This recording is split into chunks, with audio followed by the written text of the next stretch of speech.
You've probably heard it from many people, but on this space in self-improvement, we often like to say to be like kind of pussies when it comes to improving yourselves. People like to hold back their potential. Say, oh yeah, you can rest. Say, oh yeah, 1 hour video game is okay. Say you shouldn't completely eliminate the bad habits, the instant gratification from your life. But I totally disagree.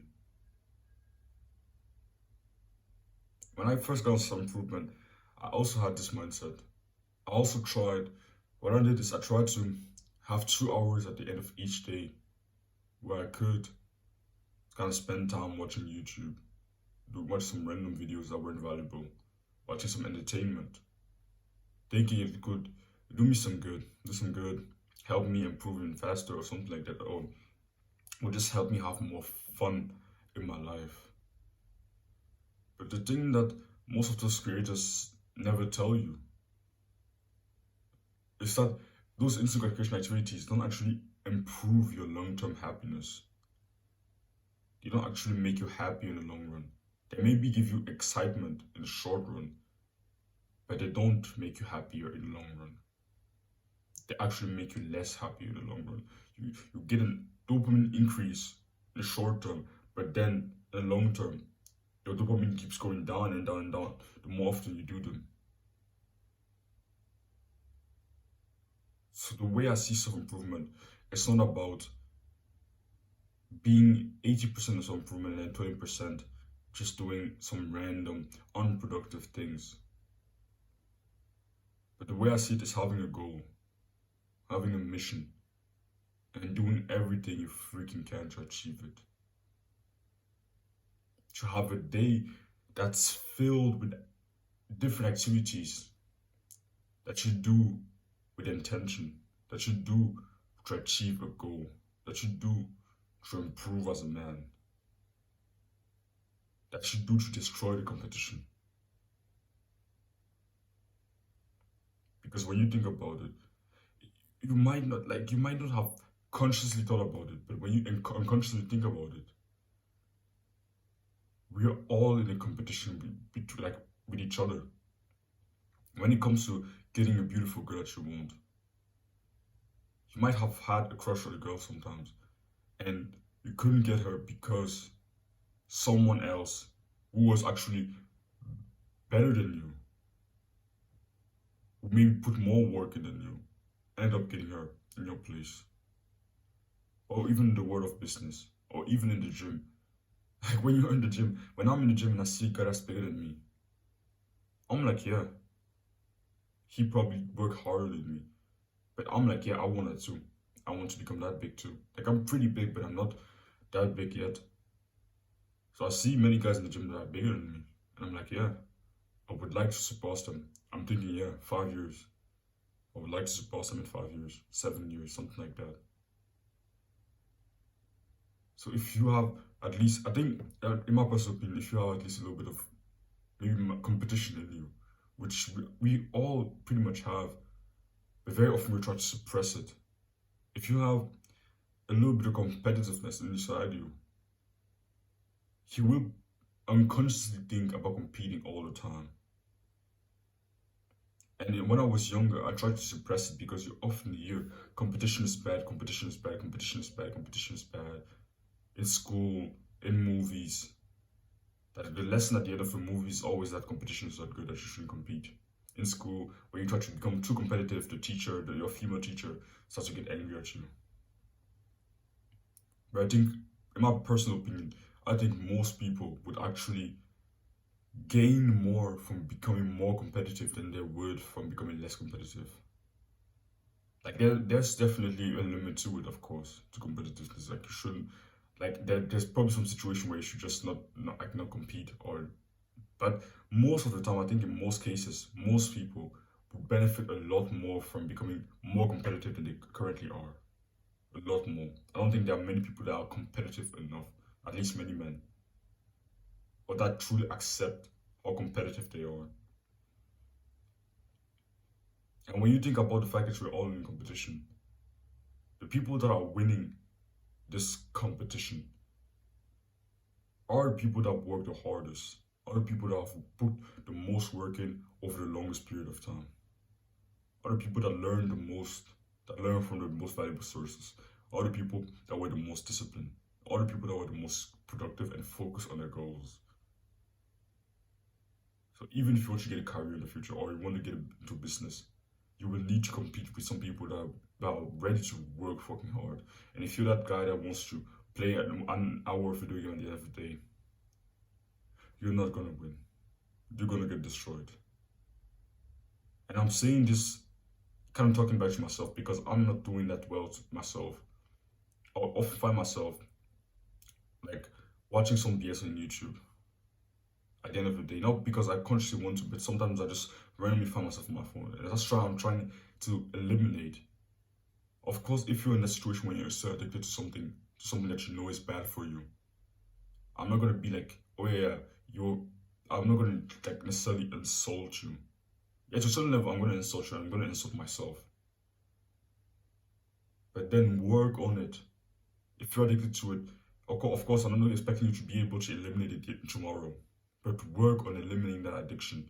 Work on changing yourself. Work on improving yourself. Of course, you might not be able to go all in right now. But if you constantly keep improving yourself, you might get to a level where you've eliminated all the crap and you're laser focused on the main thing. You're laser focused on the things that will help you grow as a man. You're laser focused on going to the gym, working on your business, improving your social skills, becoming better at flirting with girls, becoming a kinder human being, becoming more focused and present through meditation, reading and learning every day. Those things. I think it's a way better way to go about life because maybe it's just me and I'm just an extreme person, but I can't really live this life of being in between. Having one foot into self improvement and improving myself, and then having another foot in that lazy kind of average lifestyle. I can't really be in between. And if I try to be in between, I will probably be sucked in by the lazy lifestyle because it's so much easier. Like really think about it. If you have the choice between playing video games and going and reading, bro, playing video games is so much more stimulating that you would choose to play video games each time. So if you try to be in the middle, I can't really imagine it working that well. The only case where I can see how it works is like I know a multi-millionaire, Alex Becker, who does something like this where I think once 1 week into the year, I think he used to do this. I don't think he does it anymore, but 1 week per year, he would allow himself to play as much video games as possible, and then he would take the console, his Xbox or PS4, and throw it into his pool. And he would do just that 1 week per year, and I think he'd even stop doing that. So even if you want to absolutely maybe do a habit, first wait until you get some pretty great success until you do it. If you haven't gotten that success yet, I would recommend you not do it at all. And if you have achieved that pretty good success, you're pretty rich, pretty successful in the different areas that matter to you, then you can decide to maybe, okay, don't make it into a habit, but maybe find 1 day a month or 1 day a year or 1 week a year where you allow yourself to do those bad habits. Like I've heard Iman Gaji that goes into periods of monk mode and then goes into short periods of partying hard. The successful people that still do the bad habits, they don't do it they don't really do those bad habits as habits.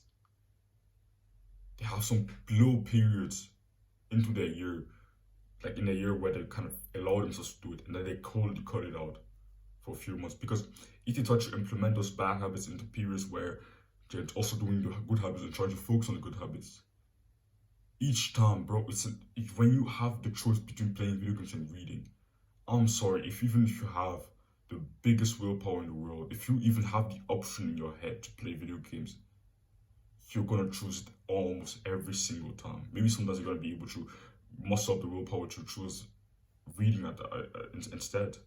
But most of the time, because video games are so much more stimulating, you're gonna choose it every time. And people also like to say that, oh yeah, but you need to be happy. So to be happy, you need to be at least a little bit of the bad habits. I disagree. When you see how dopamine works, dopamine basically, when you do, I would just simply explain it as fast as possible as I can. I've learned this from Andrew Huberman. You can go watch this podcast on dopamine. But basically, when you do the bad habits or something that's very stimulating, your dopamine first goes up, or it goes up in the anticipation of that, of doing that. But then when you finish doing it, it goes down and doesn't just go down to baseline. It goes down below this baseline. So you have a lower baseline each time you do those very similar activities. So I don't actually think that those habits make you happier. And it's not just that I don't actually think, it's actually been proven. And when you really think about the people that have the most, that are doing those very similar activities the most, do they seem like the most happiest people to you? Really think about it. Like we can all imagine that person that's just addicted to video games, that plays the most video games in the world. Does he seem like a happy human being? No. People that take hard drugs, they do some very similar activities very often, are they the most happiest people? No. They're actually the most depressed most of the time. The video game addict seems extremely depressed. It doesn't seem happy. And I'm talking from experience. I was a video game addict. I wasn't happy. Every time I've been addicted to something, I wasn't happy. And the happiest periods of my life were the periods where I was the most, where I didn't really do bad habits. No, where I didn't do any bad habits at all. And I was really focused on doing the right things, doing something to achieve a vision, to achieve a goal that I set for myself. So yeah, that's all I had to say. Don't run from discomfort. Chaser.